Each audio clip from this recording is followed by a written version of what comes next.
À tous, la vidéo est un peu différente aujourd'hui car je ne vais pas vous parler de massage ou d'étirement, mais de nutrition. C'est quelque chose qui revient très souvent dans mes consultations d'ostéo. Il y a beaucoup de douleurs abdominales chroniques, douleurs lombaires, douleurs articulaires, fatigue, stress chronique, toutes sortes de maladies neurodégénératives et bien sûr le cancer. La question n'est pas est-ce que je vais être malade grave un jour, mais quand est-ce que je vais être malade grave un jour. Il n'y a que très peu de privilégiés, entre guillemets, qui arrivent à des âges intéressants pour moi, c'est-à-dire plus de 90 ans, où on a vraiment une vie de qualité sur le long terme et en bonne santé. Et mon but, c'est que moi, mes proches et vous, j'espère, ayez la meilleure santé possible. Pour ça, moi, j'ai fait beaucoup d'allées et venues sur le thème de la nutrition, parce que j'ai essayé beaucoup de choses.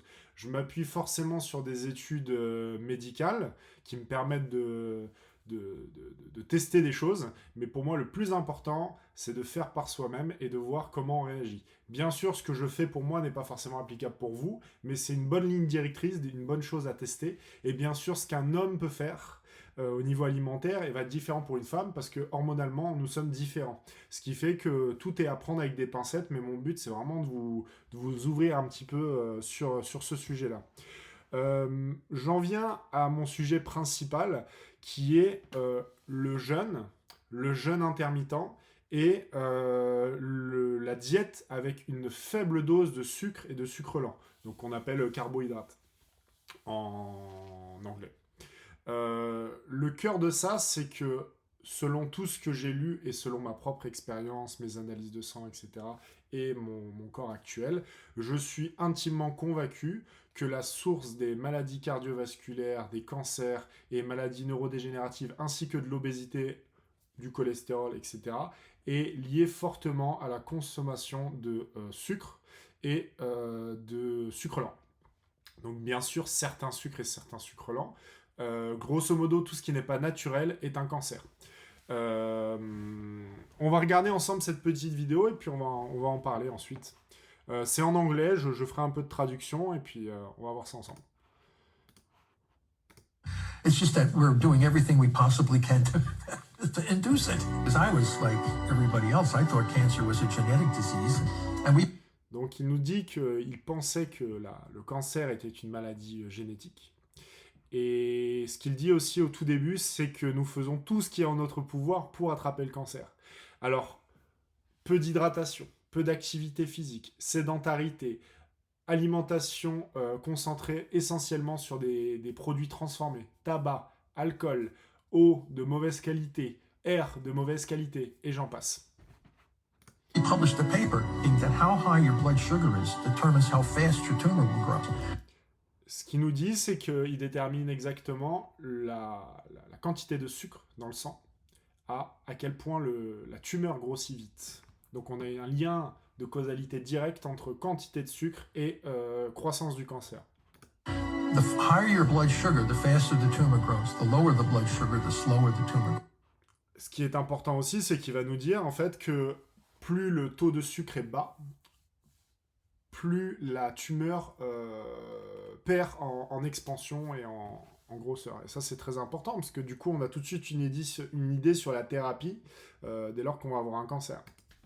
From a normal cell to a cancer cell doesn't happen overnight. All we have to know with cancer is that how are they growing so rapidly? Why are they going out of control? How come Ce qui se demande, c'est pourquoi le cancer grossit aussi vite. Pourquoi vous avez vos proches qui, à 40-45 ans, ont un cancer, on se retrouve avec des tumeurs gigantesques qui se répandent dans le corps en entier et qui vous tuent de façon dramatique et rapide. La théorie qui se cache là-dessous, c'est qu'on est en train de lui donner à manger, tout simplement, au cancer. On le nourrit matin, midi, soir et goûter. Et en cas, et ceux qui grignotent un peu plus que ça encore. So hard to kill them? Solution to the cancer problem. To manage cancer without toxicity is to simultaneously restrict the two fuels. Donc, selon lui, le truc le plus efficace pour diminuer le cancer, c'est de réduire simultanément les deux choses qui vont créer l'expansion de la tumeur, qui sont, il me semble, glucose et that are needed to drive this dysregulated growth. Glucose, which is already in our bloodstream from the food we eat, and the amino acid glutamine.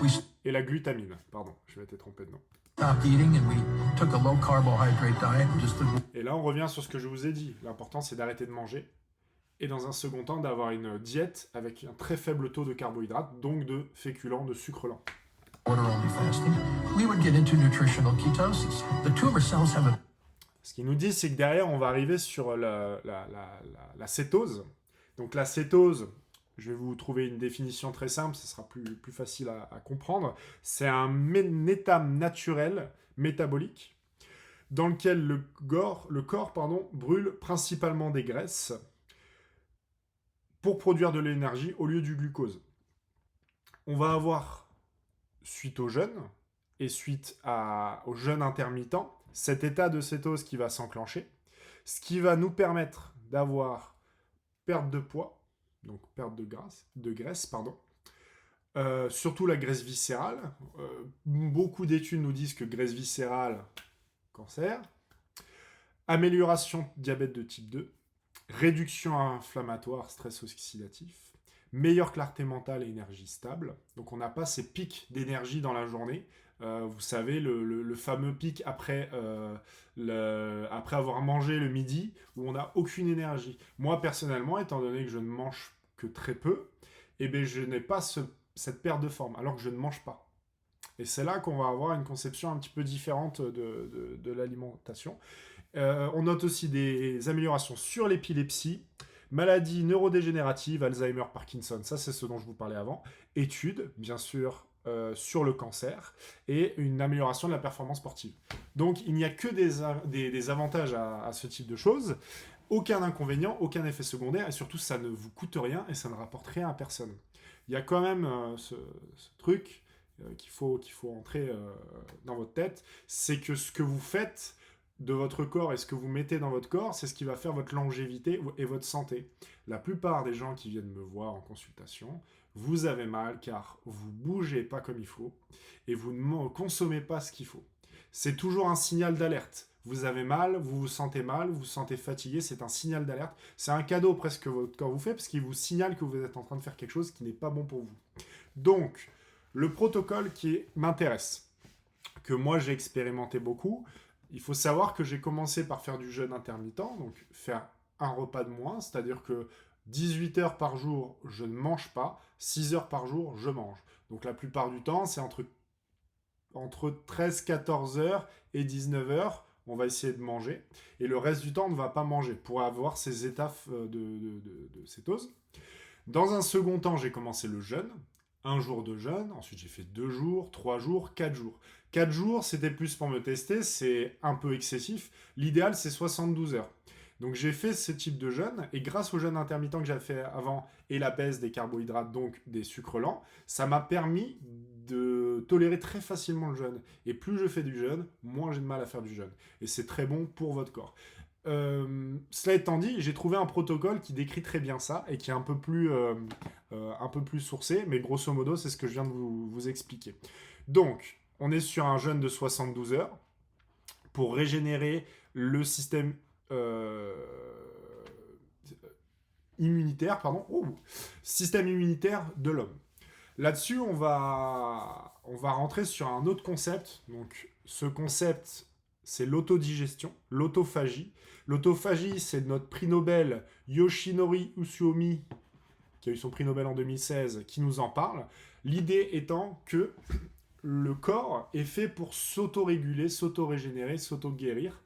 Si vous mettez votre corps en carence alimentaire, il va auto-digérer, détruire des cellules qui pourraient être cancéreuses, qui pourraient être liées à des maladies neurodégénératives. En tout cas, je vous invite à lire ces études-là. Je ne vais pas trop entrer dans les détails, mais c'est très intéressant.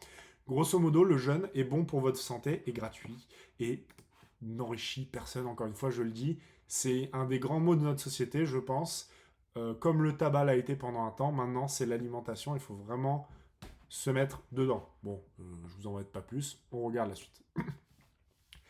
Donc la plupart des gens pensent que faire du jeûne, c'est juste pour perdre du poids, mais il y a cet intérêt, du coup, cellulaire. Donc cet intérêt santé. Donc, ce qui va se passer, donc ils appellent ça un clean-up, donc un nettoyage des cellules cancéreuses. Il y a beaucoup d'études qui vont vous parler de ça, mais ils vont parler d'un protocole basique, donc c'est le Barbarase, 3-step protocole pour combattre le cancer. L'idée, c'est que pendant 2-3 jours, vous faites votre jeûne intermittent, et ensuite, vous allez attaquer le jeûne complet. Vous allez avoir, dans votre jeûne intermittent, ce que je vous conseille, c'est de diminuer les carbohydrates, donc les sucres lents. Vous allez enlever tout ce qui est alimentation transformée, tout ce qui n'est pas naturel, tout ce que vous ne pouvez pas faire par vous-même, c'est du poison, c'est du cancer. Je sais que c'est pas facile, mais essayez, vous verrez bien comment vous vous sentez. Donc, ce que je fais, c'est assez simple. Certains appellent ça la diète biblique. C'est assez facile. C'est les aliments qui existent depuis l'origine. Vous allez avoir l'huile d'olive, le beurre, la viande, le poisson, le riz, la pomme de terre, la noix, la noisette, les légumineuses, tous les fruits, tous les légumes. Toutes ces choses-là, vous pouvez les manger quasiment à volonté. Je mange à volonté ces choses-là.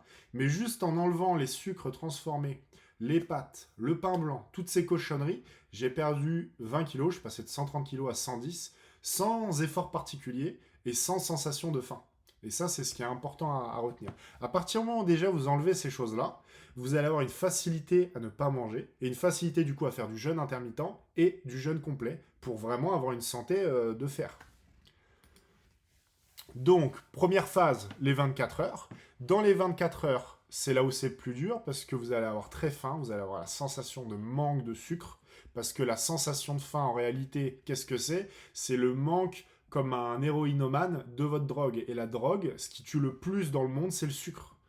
Donc le plus dur, c'est le premier jour. Déjà, dans ce moment-là, on va pouvoir brûler. On passe de je brûle du sucre que j'ai dans le sang à je brûle de la graisse. Déjà un jour. C'est très intéressant déjà. Un jour, qu'est-ce que c'est ? Deuxième phase, entre 24 et 48 heures. Ils appellent ça une phase de transition. On a une augmentation de la clarté d'esprit, de l'énergie, de l'activité cognitive, et on va avoir une augmentation de 300% de l'hormone de croissance, ce qui protège vos muscles et booste la brûlure de graisse. Donc là, c'est incroyable, on est sur juste de 24 à 48 heures. Encore une fois, je vous le dis, on est sans médicaments, sans effets secondaires. Bien sûr, avant de faire un jeûne, je demande à mon médecin, est-ce que j'ai pas de contre-indication particulière ? Personnellement, je considère qu'il n'y aura jamais de contre-indication à faire un jeûne. Mais voilà, le médecin a un peu toujours raison, vous pouvez lui demander. Ce n'est pas un conseil en santé, faites ce que vous voulez, c'est ce que je fais moi. Dernière phase, de 48 à 72 heures, la phase de régénération, de guérison, ils appellent ça. Ce qui est le plus puissant, et là où c'est vraiment tout l'intérêt du jeûne. L'inflammation continue de baisser.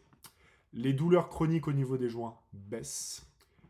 D'autres improvements, donc ces améliorations majeures peuvent apparaître. Donc on est toujours sur de la clarté au niveau de l'esprit, de l'énergie. Moi j'avais beaucoup d'énergie pendant ces jeûnes. Et on est sur une réparation cellulaire et une restauration. Donc grosso modo, vous allez avoir vos cellules mauvaises pour vous qui vont être dévorées et détruites. Vous pouvez consommer durant ce jeûne de l'eau, du café noir, pas de sucre s'il vous plaît, du thé. J'ai vu dans certaines études que le thé noir c'était idéal. Des électrolytes, donc c'est des petites boissons avec sodium, potassium, magnésium, etc. Sans calories, sans sucre. Moi je vous conseille pas ça parce que vous allez avoir un peu l'appel du sucre. Le cerveau va pas forcément comprendre que vous ne mangez pas du sucre s'il y a le goût de sucre. Donc une grosse hydratation. Deuxième chose que j'aimerais que vous intégriez, c'est que votre corps est constitué en majeure partie d'eau et que vous avez besoin au grand minimum d'1,5 litre d'eau par jour. Moi, je fais 110 kilos. Je bois 3, 4, 5 litres d'eau par jour. J'ai des patients qui trop souvent ne boivent même pas 1 ou 2 verres d'eau. Vous êtes littéralement en train de vous tuer. Ça, c'est tout ce que je peux vous dire. Comment casser le jeûne ? L'idéal, c'est de reprendre avec exactement la même diète, c'est-à-dire des produits naturels en petite quantité. Moi, ce que j'aime bien, c'est un petit peu de tout. Souvent, je vais avoir un bout de viande, un peu de fromage, un petit peu de pain travaillé en boulangerie, un bon pain de campagne ou un bon pain nordique, c'est ce que je préfère. Pas de pain blanc. Et des oléagineuses, des fruits. Voilà, je vais vraiment être là-dessus. Donc, une alimentation saine, voilà ce que c'est. Et voilà ce que vous pouvez tester par vous-même si vous le souhaitez. En tout cas, j'espère que ce contenu vous a plu. N'hésitez pas à commenter, liker et me demander, poser toutes vos questions. Je pense vous avoir laissé le temps de voir le nom pour les études, etc. Si vous voulez vous renseigner par vous-même. testez, voyez, je suis sûr à 100% que vous ne pouvez que améliorer votre santé en faisant ça. Je vous remercie et bonne journée.